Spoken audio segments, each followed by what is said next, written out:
Mengapa historiografi kolonial dianggap bias? Berikan contohnya.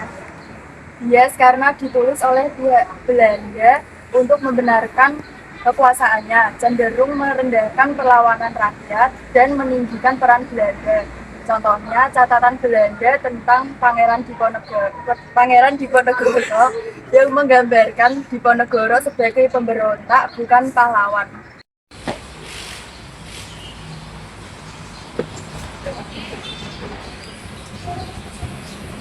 Seorang siswa menemukan cerita rakyat tentang asal-usul desanya. Bagaimana langkah yang tepat untuk menilai historis dari cerita tersebut? Dengan melakukan wawancara dari beberapa narasumber, membandingkan dengan sumber tertulis atau arsip resmi, menilai unsur mitos, fakta, dan simbol, dan menarik kesimpulan kebenaran sejarah di balik cerita.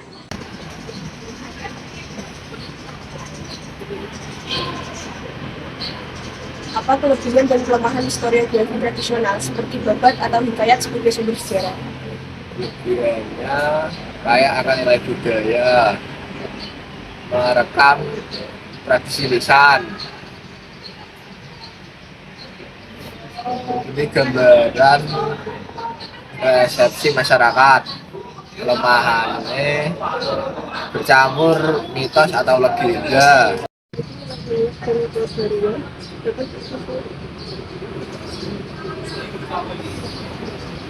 Belasan orang sejarawan dalam membangun historiografi yang inklusif dan tidak hanya berpihak pada sejarah resmi.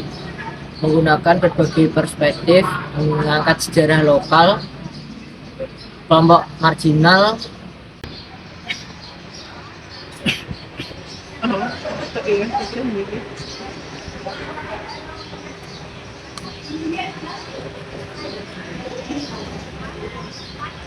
sejarawan sering menggunakan pendekatan interdisipliner dalam historiografi modern. Mengapa hal itu diperlukan? Sejarah tidak berdiri sendiri, berkaitan dengan antropografi, sosiologi, ekonomi, politik, juga memperkaya interpretasi dan membuat penulisan semakin komprehensif, dan juga membantu memahami isi teks budaya dan seni secara mendalam.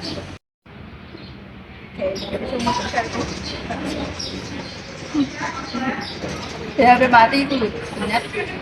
Menurut Anda, bagaimana perkembangan teknologi, digitalisasi arsip, film dokumenter, rekaman wawancara memengaruhi cara sejarawan mengakses dan menggunakan sumber sejarah?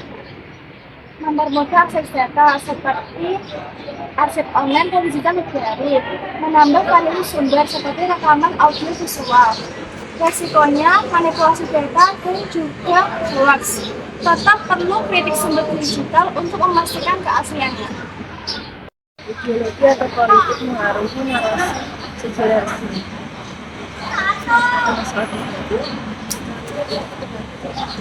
Jelaskan pengertian historiografi dan bedakan dengan istilah sejarah itu sendiri.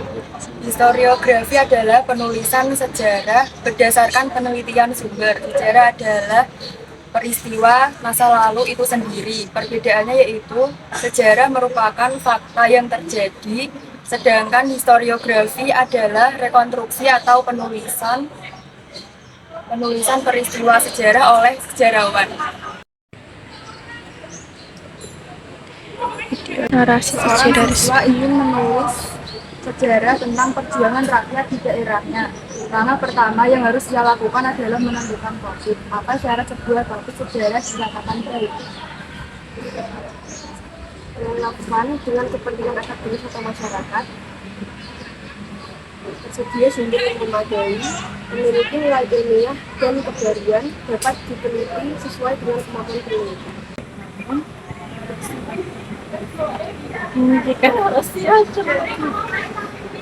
Bagaimana perkembangan historiografi di Indonesia dari masa kolonial hingga era pasca kemerdekaan? Ditulis oleh Belanda pro penjajah. tokoh nasional, menekankan perjuangan bangsa pasca kemerdekaan, intemporer, lebih kritis, tidak hanya tokoh besar.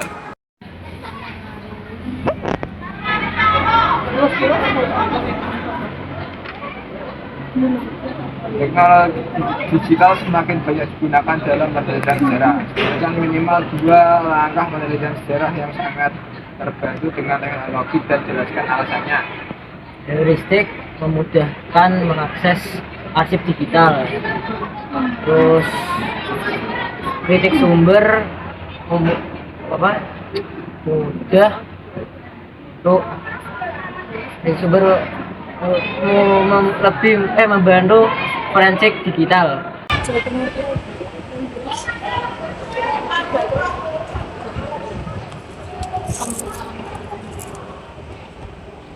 Bagaimana dampak ideologi dan politik terhadap historiografi sesuatu negara? Berikan contoh di Indonesia.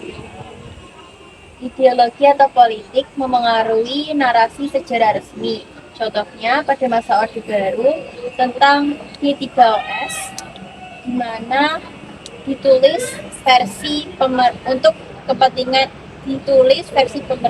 untuk kepentingan politik dan menyingkirkan narasi alternatif.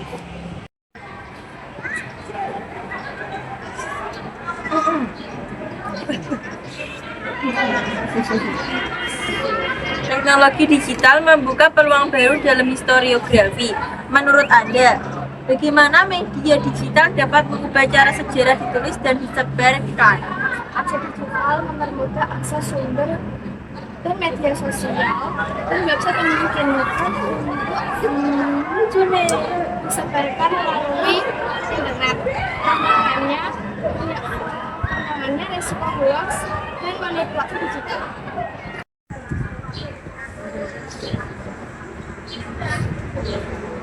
Jelaskan perbedaan antara kritik ekstern dan kritik intern dalam menentang sejarah, serta berikan contoh. Kritik ekstern memeriksa keaslian sumber, contohnya mengecek umur kertas naskah kuno. Kritik intern menilai isi dan kebenaran informasi, contohnya membandingkan isi catatan kolonial dengan kesaksian rakyat.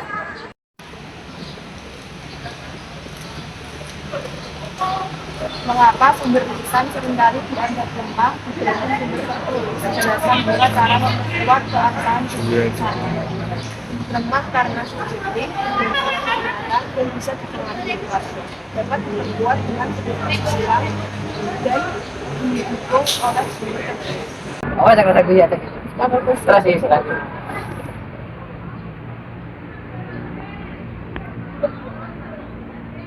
Mengapa heuristik atau pengumpulan sumber menjadi salah satu tahap dalam penelitian sejarah?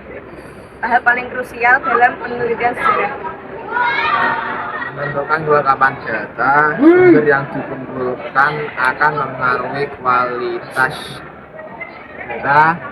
Tanpa data yang cukup, identifikasi tidak bisa dilanjutkan ke tahap kritik dan integrasi.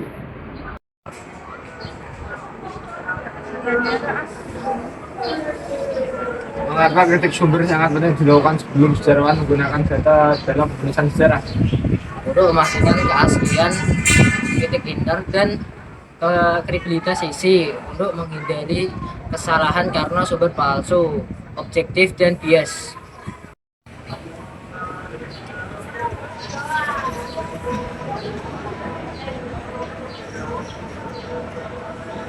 Bagaimana seorang peneliti dapat memastikan hasil historiografi tidak bersifat subjektif meskipun interpretasi sangat dipengaruhi pandangan pribadi? Menggunakan banyak sumber atau triangulasi, menerapkan kritik sumber yang ketat, lalu menyajikan fakta dengan analisis rasional, menghindari kepentingan ideologi dan politik tertentu.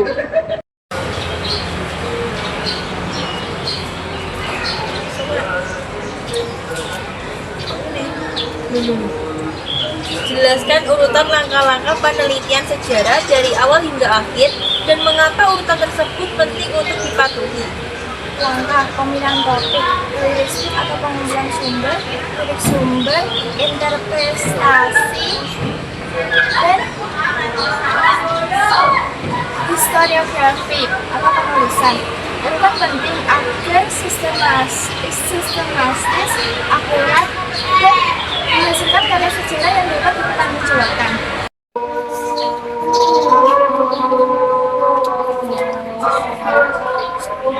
Jelaskan perbedaan antara sumber primer dan sumber sekunder dalam penelitian sejarah. Berikan contoh masing-masing dari sejarah Indonesia. Sumber primer berasal langsung dari masa peristiwa. Contohnya, terus teks proklamasi 19 Agustus 1945. Kritik sekunder penafsiran atau penulisan ulang oleh orang setelah peristiwa. Contohnya, buku sejarah karya sejarawan.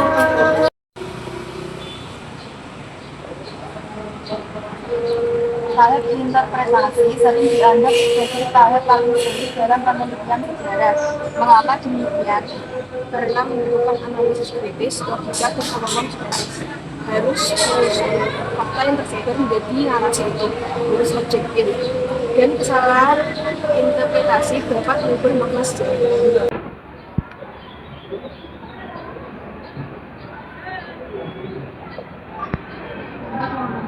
Seorang peneliti menemukan dua sumber sejarah dengan isi yang berbeda. Bagaimana ia harus menyikapi perbedaan tersebut dalam tahap kritik sumber? Melakukan kritik ekstern untuk memastikan keaslian masing-masing sumber. Kritik ekstern, kritik intern berlaku menganalisis isi, bandingkan keduanya dan interpretasi dari sumber lain.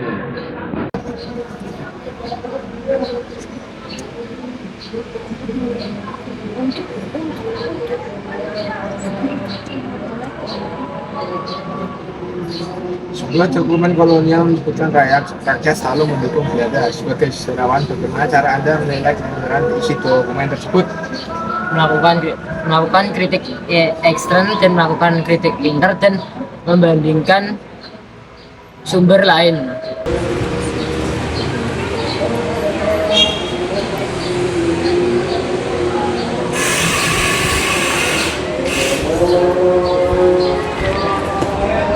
Mengapa sejarawan perlu menggunakan berbagai jenis sumber tertulis, lisan, arkeologis, visual dalam penulisan sejarah? Untuk memperoleh gambaran yang lebih lengkap, objektif, dan menyeluruh. Setiap sumber memiliki kelebihan dan kelemahan dengan interpretasi sejarah lebih akurat. Iya, benar-benar bisa.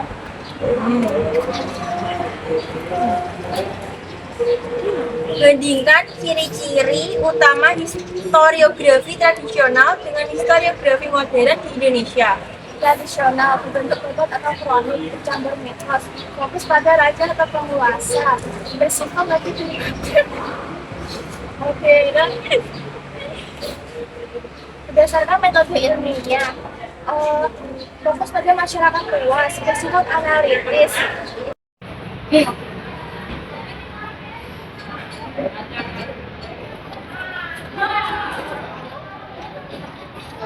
Dalam penelitian sejarah lokal, mengapa tahap heuristik lebih menekankan pada wawancara dan arsip desa dibandingkan sumber nasional? Karena penelitian lokal membutuhkan data spesifik wilayah.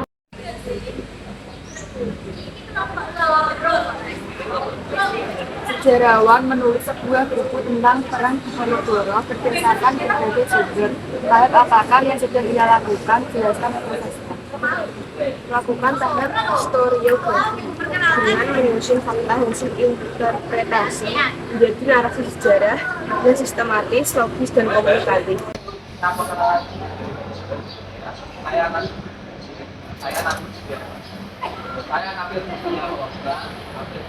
Bandingkan kelebihan dan kelemahan penggunaan sumber tertulis kolonial dengan sumber lisan dari masyarakat lokal. Bertulis kolonial, kelebihan terdokumentasikan detail, kelemahan bias kepentingan penjajah, sumber lisan, kelebihan perspektif rakyat, kelemahan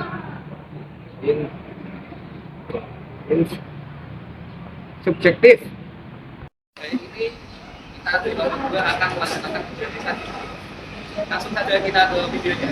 Bagaimana cara menghubungkan sumber arkeologis seperti candi dengan kehidupan sosial masyarakat masa lalu? Menganalisis fungsi candi, membandingkan prasasti, catatan asing, dan menyimpulkan pola sosial.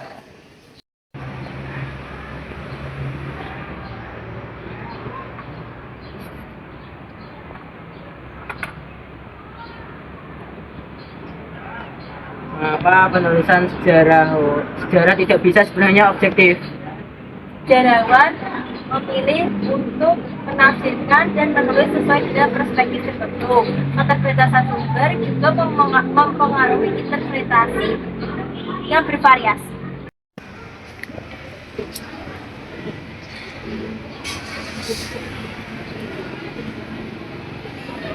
Seorang peneliti ingin mengkaji peristiwa 10 November 1945 di Surabaya. Apa jenis sumber primer dan sekunder yang dapat ia gunakan? Sumber primer, foto-foto pertempuran, pidato Bung Tomo, dan juga arsip pertempuran. Sumber sekunder yaitu buku sejarah, artikel penelitian, dan juga karya ilmiah tentang revolusi Indonesia.